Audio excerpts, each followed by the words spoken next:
Welcome, everybody, to another episode of Tech Done Different. As always, I'm your host, Ted Harrington. And with me here today is a special guest, someone that I've long admired with what he's doing in his realm. And he's going to come share with us some ideas from outside of technology. Elliott Elkhoury, the founder of Ace Properties. Elliott, thank you so much for being on the show.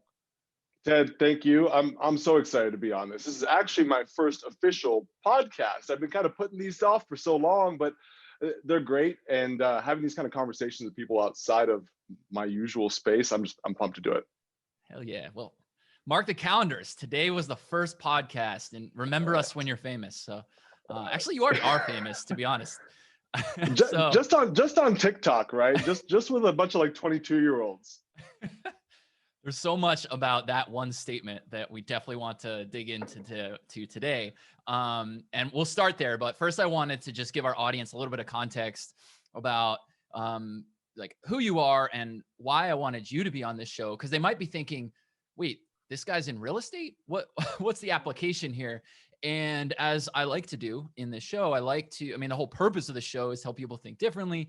And so I like to bring in voices from outside tech to say, well, here's how I do things, or here's how I think differently, so that hopefully those of us in tech can think differently. And your thoughts and ideas, I definitely respect and admire. So hopefully we can extract some of the wisdom. But let's start with TikTok because it's so hilarious to me that you are a real estate investor, you serve real estate investors, and yet you have this massive following on TikTok. You found this opportunity to really evangelize your message in a really unexpected place. So can you walk us through sort of your thought process for how did you identify that as an opportunity, and how did you know that was something to go big on?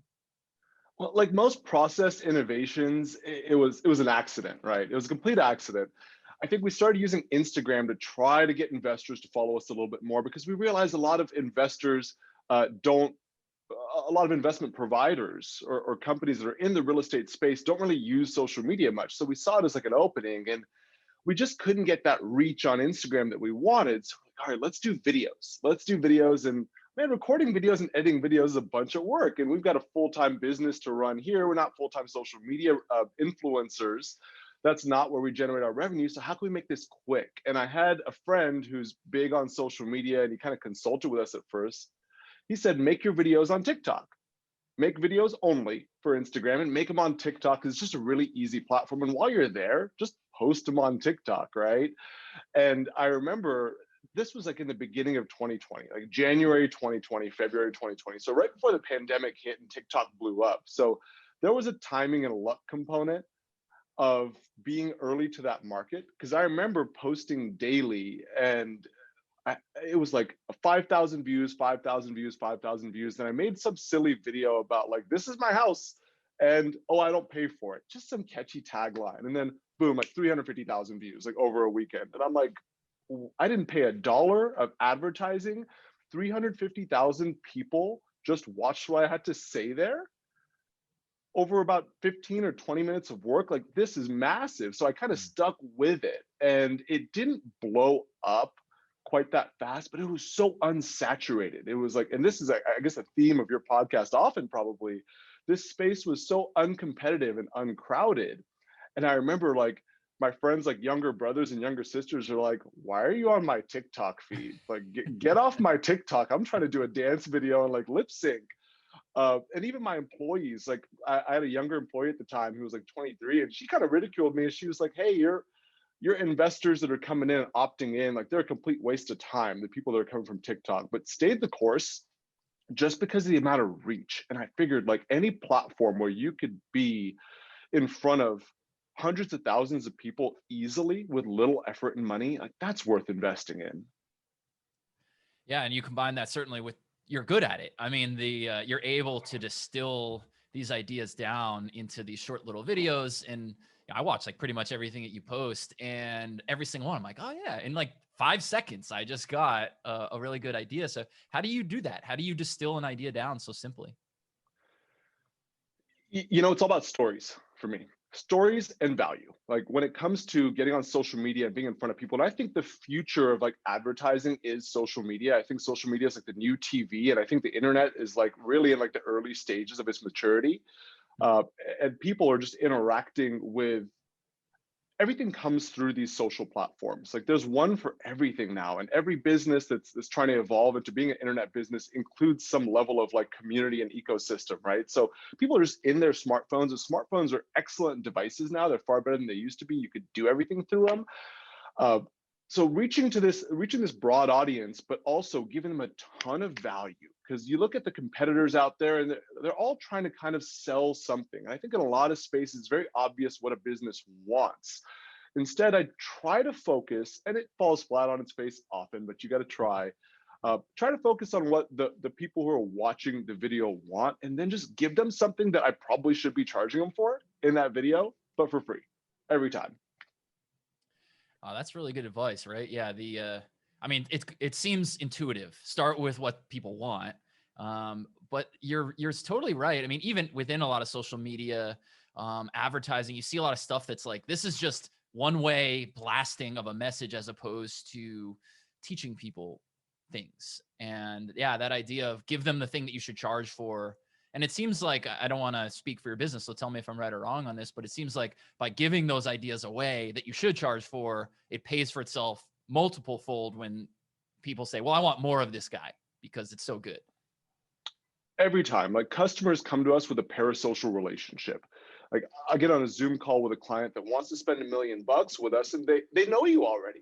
It isn't a cold call. Nothing's cold anymore, and it's infinitely scalable too. Because what you could do is take this like archaic system of following up with clients and engagement, and you can like democratize it into spending 30 minutes a day on creating one piece of content every day that's useful, and showing your personality and the culture of your business. If your brand goes beyond you and your business has its own brand, but showing the personality and vision and mission of your brand to all of your customers and your whole sphere of influence every single day, it completes the sale.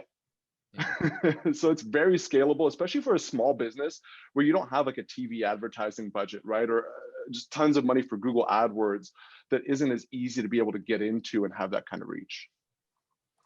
It's interesting, this idea of giving away for free the things you should charge for, because I'm actually struggling with this right now, in that one of the things that we do in our security consulting business is we're always saying to people like, hey, are you struggling with something? I'll put you on a call with one of our consultants and you just talk it through with them. And we don't charge for it. We absorb all the costs for that. And it's literally that. It's literally like free consulting. And we often run into resistance where people are like, what's the catch?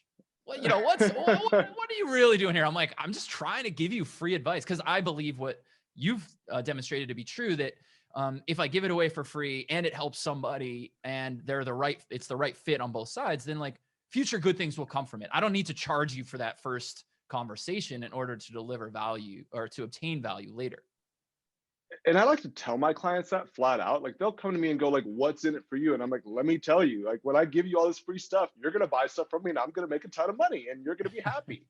And when you put that out there, it's almost like that thing that like they think you like we're doing secretly, but since it's not a secret anymore and your motivations are very clear, and it almost seems genuine, and genuine means relationship. Oh, that's so good. The theme of relationships is one that surprisingly comes up a lot on the show. And I say, I don't know, maybe the audience is not as surprised as I am. But, I think about technology, right? It's so scientific, it's so technical, but relationships are the heart of it. And it sounds like that's what you're saying in your business too, right? Oh my goodness. And in technology, I think like people have accepted that there's some level of like automation and kind of computers and software doing things for you. And I'm not a techie, so I can't really speak for it, right? But in real estate, relationships are everything. It always kind of has been that way. It's very like good old boy, spit on your hand and shake somebody else's, and you've got a deal. And there's still like artifacts of that in this business. Not even artifacts, like that's still kind of the foundation or the central dogma of this business. So I imagine technology, like people in the technology space often take advantage of the fact that relationships are maybe underutilized or underemphasized because it's easy to move on without them. or the infrastructure of a business allows you to not need it. In real estate, the technology is not present and the relationship's everything. So it's kind of like the converse. It's how can I use technology to amplify the ability to build relationships here? Because it is already a relationship contingent business. I think that piece of advice isn't just real estate. I mean, that sounds like every business, right? How do we use technology to amplify relationships rather than replace them? And I remember a conversation that happened a few years ago in our business where we were talking about some like an automated workflow that we were trying to set up. And I remember vividly, we're sitting in this conference room and with the teams that were all involved who were going to like benefit from this. And I remember one person raised their hand and basically said, well, this will be great because then I no longer have to now talk to those people on the other team. And I'm like, all right, hold on. We are going down the wrong path if that's what we're thinking, right? And like the idea of being able to talk to a bunch of people without actually having to talk to them, like the concept of using the technology is how can I talk to more people at once in a shorter period of time, but still give them what they need. Yeah. That's our implementation of it. That's the whole point of it, is how can I use this piece of me and our business and our employees here use this piece of them that makes the deal happen, that brings the money to the table, but then offer that piece to so many more people than you normally could by means of traditional handshake or 30-minute scheduled call or whatever it is. Yeah. I hear you, man. One of the things that surprised me about even this podcast itself was that when, pandemic happened and everything, you just couldn't interact with people in the same way anymore. And we're sort of figuring out like, how do we do this by video? And then it was like, well, how do you continue to like hang out with people and build relationships and network and just like expand the people that you know? And it's like the best thing that I've seen is like virtual happy hours and stuff. And those are okay. They're fine. This podcast has been such an amazing way for me to be able to go have those conversations with smart people and get ideas and like literally ask for advice. Like that's a lot of what the show is. I'm like, I have this problem. Can you help me with that? I don't know if I can solve your problems for you, right? But it's a lot of fun. It's like almost like a vehicle of socialization too. And I remember like before the pandemic, I would have never gotten on a Zoom whiskey date with like one of my guy friends. I would have never. But like now it's something you look forward to. Totally. Well, I want to go open some whiskey right now on this podcast. Can I show this on this podcast? It's within arm's reach all the time. Mine? Oh man, I don't have one in arm's reach. I should have prepared accordingly, but it's probably a good thing that you have to walk to get yours. Well, I'm changing it after this, so it won't happen again that way. So let me switch gears a little bit and ask you about evaluating markets, because one of the things that really I find really interesting about the insights that you are teaching in the various social media platforms that you're sharing them are these ideas around like, if everyone's going after a certain market, here's how you might think about that market and do something differently. So you talk about this example, how, everyone's really excited about, say, investing in Chicago for rental properties. And you say, well, how about this property that's like an hour, or this neighborhood that's an hour outside of Chicago? So can you extract the principles from that philosophy and talk about how to evaluate markets and evaluate opportunities? Investing 101 is about being a contrarian. Like the investors that really win and beat the market, they find that alpha, like the stock market folks love to say that, right? But in real estate or any asset class, even in investing in a business or operating a business, I think it's about beating the market by performing some sort of alternative investment methodology or business methodology, finding something that's wrongfully undervalued. And wrongfully is the asterisk, right? So what you got to do is you got to look at everything that everyone doesn't like, and then you've got to go look for reasons that they're wrong about that. And you can find those reasons almost like first it was luck for us, right? And then it was filtration. It was, let's look at a bunch of markets people don't like and see what meets our criteria. Then we actually were able to start to find certain methodologies to determine where undervaluation exists and why, and the reasons people use the wrong screening principles to cross off a market when they're looking for their next apartment building or something like that. A lot of it is in the history of an investment, and you see it in the stock market too. This hasn't returned this much for this many years. But that kind of like shows a fundamental misunderstanding of like all the intangibles of what's going on with that actual business. And it's the same with that market. Now, the beautiful thing about real estate is that it is a people business. And I already kind of touched on that earlier, like in like back office, right? It's about handshakes and relationships and such. It's a very people driven business in the operation side of things too, and in actually understanding these markets. But no one has time for that. So people just look at like analytics, and oftentimes on like Google or like Census Bureau, and the methodology behind the statistics don't tell the story of what a real estate market's really doing, or maybe don't represent the particular asset or every different asset class in that market. Maybe there's a lot of variance where the broader is not doing well. So you have like, let's say the greater Chicago market, and that Midwestern market is kind of on the slow decline, but it's this big space moving down really slowly. And while it's moving down slowly, there's a bunch of stuff doing this within it, right? Or a bunch of stuff doing this within it. And you want to find the one that's doing that. That's real estate in kind of a bottle. And I think the solution is finding ways to understand why other people make quick assumptions incorrectly. Wow, that's that in of itself is like its own podcast topic. So how do we do that? I totally hear what you're saying, right? That because I see it all the time, and maybe this is just like me as a person, but I'll see like the type of question that someone else is asking. And I was actually having a conversation like this just this morning before you and I started getting together here today with one of the people in our company, where I was saying, you know, that question that person's asking, because the situation was this: someone was asking a question outside our company, and then the person in our company who was to go respond to that was like, well, we're not an expert in what this person's asking. And my feedback to him was, well, that guy's asking the wrong question. And instinctively, I knew that just from years of experience. But as I realized, like, how do I explain this to someone else that he's asking the wrong question? And it's along the lines of what you're saying, which is we have to think about and understand the flaws in someone else's reasoning.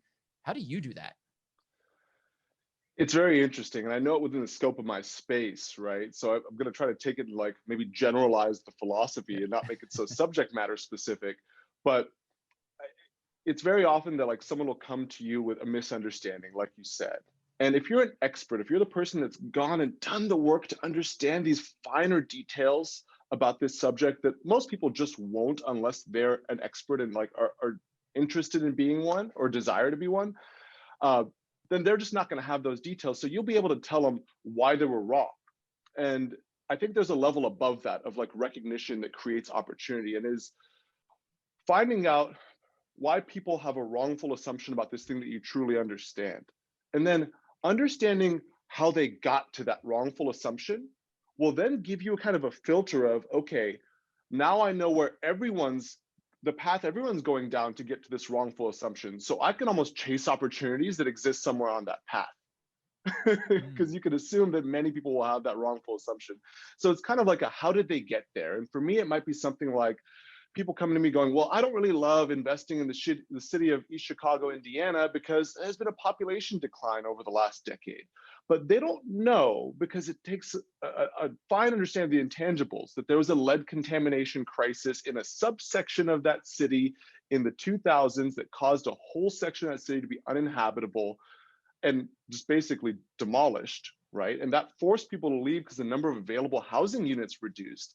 Then there were areas nearby it that also experienced some level of contamination that the EPA agreed to remedy, but it happened to coincide with the worst real estate crash of our generation. So landlords left their properties because their values were so low from perception that it wasn't worth investing in keeping these things afloat in this neighborhood that was stigmatized. And so people left because of the lack of availability of housing units. So the population declined, but really what was happening is the demand for quality rentals in the remainder of the city increased dramatically. And rent growth went up dramatically. And as jobs continued to kind of fill in, the housing units were fixed, the supply was fixed, and the demand was increasing. So you could still go on Google, type in East Chicago, Indiana, and see that people will go, oh, the population is projected to decline 4% over the last decade, but that's for a systematic reason that people haven't identified. Oh, wow. Yeah, that's pretty pretty powerful, right? Peeling back the curtain to understand what is leading to the sort of almost herd thinking.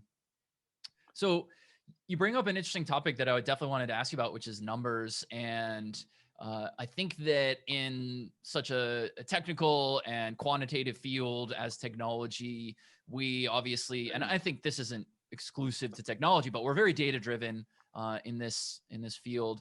And I think a lot of people often look at numbers and say, well, the numbers don't lie. I mean, how often have we heard that phrase? Yet I've seen you in some of the ways that you've talked about different ways of thinking about numbers say, well, the number does say that, but here's why you shouldn't think of it that way. So what's your take on numbers and how firm and universal they are in terms of the story they tell? They're not. Numbers lie. Man makes numbers, right? Or man makes the algorithm or the big data that determines what the numbers are. And unless you understand exactly what the methodology and the whole process that leads to that resulting metric is, you don't really understand the truth of the number, the validity of the number. Now, of course, we have to assume sometimes if you really want to dive into a space, you should know the methodology. And this isn't coming from a real estate guy. I was a biotech guy. I worked in big biotech, supply chain, quality assurance, hundreds of thousands of data points a day doing DNA tests. And what you'd see is people would interpret data incorrectly or generate the data incorrectly or have the wrong methodology for gathering the data and just spit out this result. And for a variety of reasons, the result may not actually tell the story of what's happening. Numbers lie all the time because we influence how the numbers are made. So do you think there's an extent of maybe confirmation bias in there where we say we expect the data to tell us this and then we want it to tell us that? There's definitely some confirmation bias, and I think it depends on like person to person too. Like in an organization, there's so much happening like politically and kind of like even on like a human basis, right, that drives everyone's biases, why they want something to look a certain way.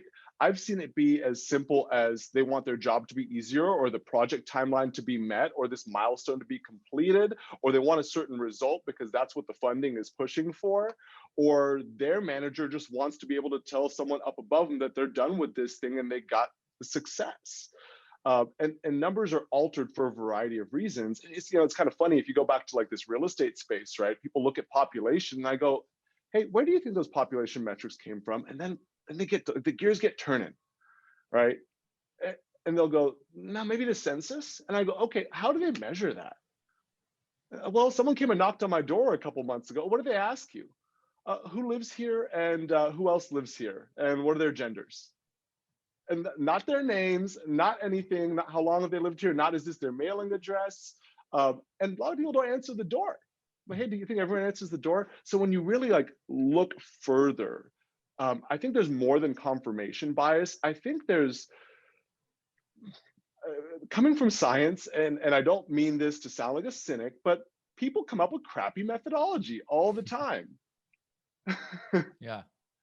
Well, I was telling this story to my business partner the other day that in college, I was taking a psych class and it was all about statistics. And I wanted to study, like, there's this seal I went to Georgetown and there's a Georgetown seal that like nobody walks on. It's like bad luck. And I wanted to, instead of what I should have measured, which would have gotten me an A, was just how many people step on it versus how many people don't.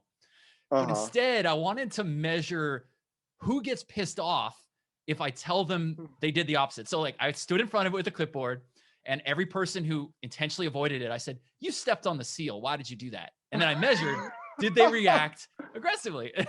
And my, that was pretty junk methodology. My teacher was certainly like, this is a statistics class. You're measuring, like, you think this person is angry. So that was like that's an example of bad methodology, trying to actually ascertain an interesting outcome.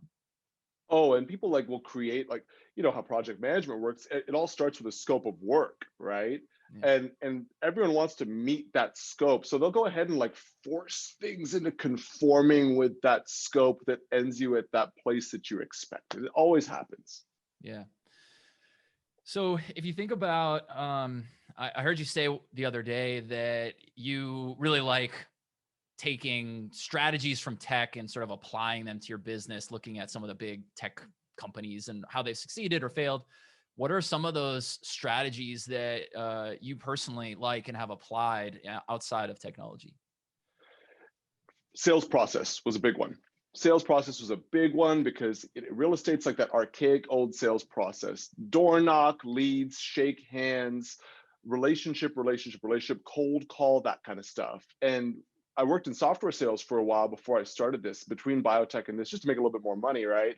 And the sales process was 100% virtualized, and it was volume driven, and the marketing did all the qualification for you, and the system qualified leads, and that allowed you to push massive amount of leads into a space where just experts can kind of close up pre-teed up things. So taking something that usually requires a lot of manual screening and then making it a marketing game and pushing it all into a Salesforce account, managing it like that, that was something that I got from software companies. And it opens up a lot of markets too, because when you remove the requirement of proximity and relationship from the lead generation side of things, then all of a sudden your target audience is infinitely large. And that's the same with investors too, is chasing an infinitely large target audience without actually having to do these manual sales tasks allows you to not only chase more clients, but it also allows you to not have to ever meet with your clients. And I'll tell you this, like a 30-minute Zoom call is always shorter and you'll convert equally, I've noticed,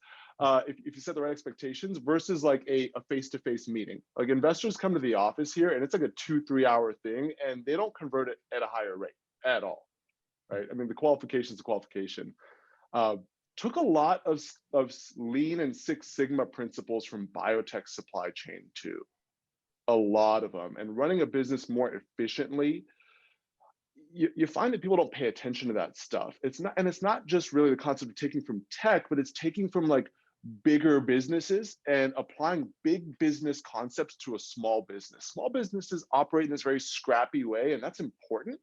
But taking like these economies of scale and like forcing them into a small business, when you build the infrastructure so that these economies of scale exist, scalability is almost like a natural thing to do and not an uphill push.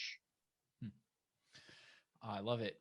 So you've said in the past that you are a businessman even more than a real estate investor. So can you tell us a little bit about that and how you sort of perceive the difference between those two? You know, it sounds a little self-indulgent, right? So I mean, that's not what it was intended to be, but I enjoy building a business way more than I enjoy investing in real estate. And I think that's because it requires a lot of curiosity and ingenuity. And you could provide a whole lot more value to a lot more people when you take this thing that was just real estate within the confines of your portfolio and you say, okay, this is what I wanted as an investor. Now let's find everyone else that wanted that. And I believe that business really teaches you about investments. It's not the other way around, where investments teach you about business. You talked about how do you identify like this inherently undervalued opportunity. And I think business is a better exercise of doing that than investment is. And learning about alternatives. This whole podcast is about thinking differently. I think we're in a world of alternatives where like true invention doesn't really happen anymore. Like I'm not going to come up with like some AI infrastructure that like allows us to democratize real estate investment, but I can go ahead and use tools from different industries to apply it to this and come up with process innovation. So that is where I really, really love business. It is seeking out alternative ways to do things and finding that uncrowded space. Like that's like a hit for me, is finding that next uncrowded space and operating without competition and blowing something open and then offering something to an audience that never had that before. Like I love that feeling of like, oh, you provide this and no one else does. Like no one else gives us this thing. We need to get it from you. You're our only option. That's an amazing feeling because you're adding this value that didn't exist. You're almost creating. Mm-hmm. Yeah, and in some ways, you're creating something that no one else does. That idea initially sounds super grand, like, oh, before Google, like Google was the first person to invent like search or whatever. But it doesn't necessarily need to be that grand. It's like you're the first person to offer this type of service in this type of way using this type of process. and you're alone in doing that. It's kind of crazy that like you can make such small changes but have such a different business as a result, right? Like all we do is we buy properties for less than what they're worth in markets and make it accessible to investors, do all the kind of curation, and then we offer it to an investor in our network that is looking to break into these markets, but it's not accessible to them. They don't have the know-how, they don't know where to go, they don't know how to manage the process. What we've done differently is we've made it 100% virtual. So investing in real estate without ever seeing it at a very high yield, without us having to ever own the property, but buy and resell the same day. It's these micro innovations on each side with this vision of like increasing the accessibility of like high quality, high yielding investments, and allowing anyone to do it. That blows it open, because it is still, like we said, like kind of an archaic space. Oh yeah, definitely. And like from everything from researching markets to actually, finding things off market or under market value. And then the whole process after that is, yeah, it's a nightmare. Yeah. And letting someone in like the Bay Area who's working like a $250,000 a year tech job, who wants to move that money but doesn't have the time to kind of learn that space, to be able to create something where someone can own a large, highly tangible asset and make a purchase decision within like 5 minutes. That's the goal. I love it. I think you're well on the way to that for sure. I mean, the type of information that you provide to your investors, I've seen it firsthand. It's like, yep, everything I could need to make this decision, other than like the psychologist's couch of saying, don't have fear, go for it. Well, and it's got to get better too, right? Like I think the internet like still needs to play a bigger role in the ownership of property, because I think the ownership of property is no longer like the investment that a lot of like the new generation of money prefers, because it is not attached to like the way the new generation of money thinks, which is all tech, hands off. Like it's easy to go on a brokerage account and purchase shares, right?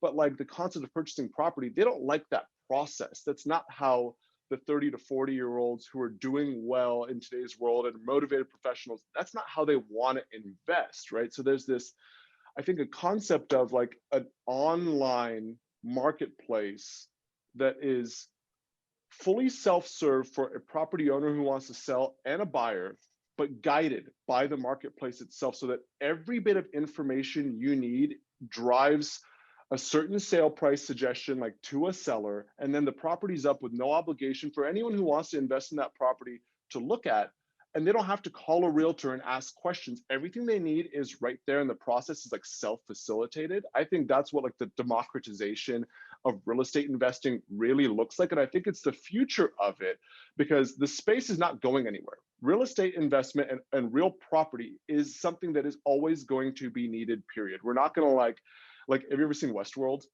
Oh yeah. Yeah, we're not gonna like live in like the cloud, right? Like we're not gonna have like our consciousness extracted from us, at least in the next like maybe 20 years. Who knows how soon it'll come, right? But we're not gonna have our consciousness extracted from us and like stored in like a server farm somewhere and just like live in this virtual universe. We do need tangible places to stay and use to some extent. And I think the accessibility gap is like, the accessibility needed is up here, and the current accessibility of real estate's down here, and it's causing the space to become unsexy. And there's going to have to be not just a gradual closing, but a leap to make this accessible again. And I think that leap is going to happen pretty soon, and it's going to involve the internet. I love it. Well, let's wrap up with one last topic here. You've been talking a lot recently about this quote that Elon Musk said around, can we achieve our 10-year goals in 6 months, and how sort of powerfully disorienting that can be. Tell us about your thoughts around that, and what our audience should take away from this idea. I think Elon's like such a dork. I'm not a giant fan of him like personality wise, but he's a genius, right? And actually that quote inherently got me thinking about so much more. And like, you and I are motivated individuals, right? And I assume a lot of the listeners on this podcast are highly motivated, ambitious individuals looking for ways to think differently. And I think we still limit ourselves greatly. And when I heard him say that, I went, why the hell do I even have a 10-year goal? Like, why does anyone have a 10-year goal? Like, life changes so fast when you actually get after it, that like your 10-year goal is a moving target that could be in like a different universe in the first place. I think what 10-year goals do is they give us an excuse to do things slowly. right? Because Yeah. the truth of it is, like if you look back on the last 10 years of your life, like you probably could have never predicted the things that you would have accomplished by now. Imagine if you had thought bigger and you expand or compress that down to 6 months.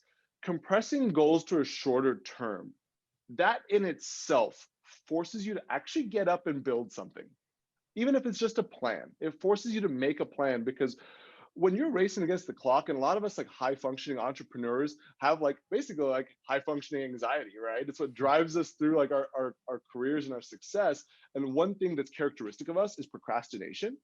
We're so busy doing this thing over here today that like the thing that we know is more important, we just wait till the last minute, and stretch goals just get pushed off. So 6 month or making a 6 month timeline for something, oh man, it makes you put all kinds of plans together and then attach like figures to it. Here's the resources I need, here's what I'd have to do, and then it actually gets you thinking about, this is really important I think for the entrepreneur, stopping doing the things that you have to do now so that you can focus on this, which makes you go, how can I stop doing the things that I'm doing right now so that I can focus on this?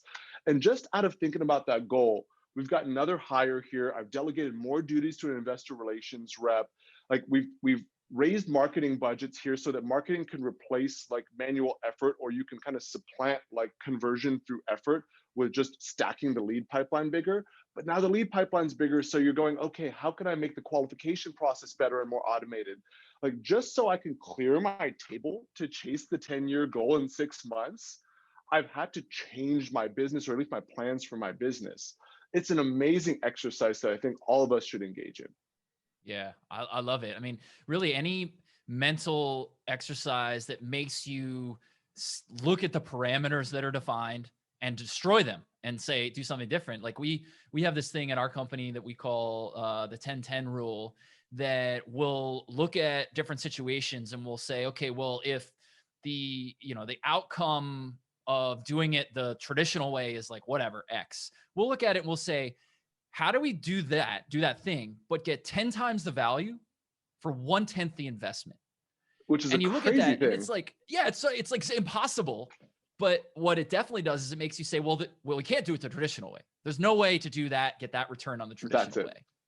That's it. That's what you're trying to do. That's it. I think more people need to think like that. I mean, if you could let me tell a little story of how this whole thing started Yeah. accidentally. Like I was working in sales at this SaaS company. I was making good money. I was getting taken care of, dude. I was drinking cold pressed juices on their dime every day. Right. Like I don't think I drank like non-sparkling water in my life for like a year and a half. Like they catered to us, and I was good at the job and it was easy. And I got with my business partner and we're like, let's just start buying rental properties. And maybe if we like really push it, we could replace our incomes and quit our jobs in 5 years, which is often the goal of like even extremely successful individuals who invest in real estate. They go, I want to replace my income and quit my job. And we actually started chasing better deals. After our first deal, we said, let's go get even more discounted, better properties. Let's start marketing directly to these property owners and just trying to hunt for stuff at crazy low prices and keep them for ourselves as rentals with better returns, right? That's the goal, is get more cash flow and quit a little bit sooner than 5 years. Well, this is what happened. We bought 3 properties in a month, all cash, that came in because they were all good deals, way sooner than we thought. And then we emptied our cash reserve. We spent all our money on these properties. And here's what happened the next month.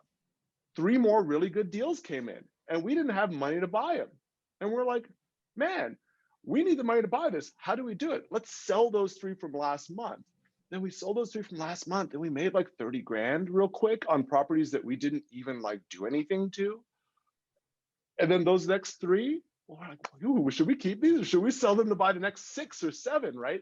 And we sold them and sold them. And guess what? The whole quitting the job thing in 5 years, that happened 4 months after our first deal was done. Wow. 4 months after. And it required us to, and it's not a brag, but it required us to break our business model that we had kind of preconceived. It completely break it, just throw it in the trash. And as soon as we threw that model in the trash, by force feeding ourselves opportunities and reasons to break the model, then all of a sudden like 10x happened. Wow. That's so powerful, man. I mean, what a great way to wrap up this episode on that incredibly powerful story about how to shake up ideas. So I mean, Elliott, you've been amazing. Thank you so much for carving out some time here. Is there any parting words you want to share with our audience as we wrap up? Oh man, I mean, I've said so many words thus far. I think for people to like just not conform to like whatever ideas exist is so important. I think kind of running into that brick wall, and like if everyone doesn't think you're wrong and kind of crazy and like is a little annoyed by you, then you're probably like not tapping into like your latent ability, right? So like just go out there and like do something that you like everyone thinks you shouldn't. Oh my God. I That's love that. not self-destructive, right? Like Yeah. don't go on a bender or anything like that. But Don't go kill somebody, but if your mom and dad don't think it's a bad idea at first, it's actually a bad idea. I love talk about not conforming. I love it. That's such a good note to end on. Well, Elliott, you're the man. Thank you so much. Can't wait to chat with you again, my friend. And for everybody else listening, if you want to learn more about the podcast or request to appear as a guest yourself, check us out at tedharrington.com/podcast, and we'll catch you next time.